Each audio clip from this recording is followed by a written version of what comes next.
আজকে আপনাদের দুধ কমলা করে দেখাবো।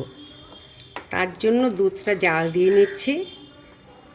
ছোটো এলাচ দিয়ে দিচ্ছি, বাতাসা, অল্প চিনি, আর এরকম সাইজের 3-4টে কমলা লেবু দেব। কীভাবে করছি দেখাচ্ছি। কফি ফ্লেভার দুধ কমলা করব। দুধ কমলা করার জন্য 3টে কমলা লেবু দিয়েছি, আর এর মধ্যে দানা টানা কিছু নেই।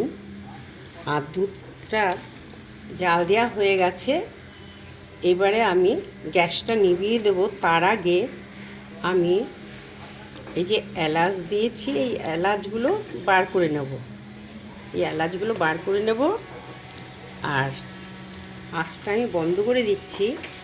এইবারে আমি একটা কফি পাউডার দিয়ে দেবো।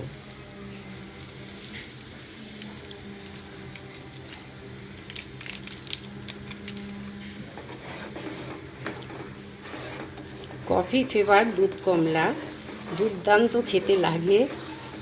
এটা শুধু দুধ দিয়ে এলাচ দিয়েও করা যায়।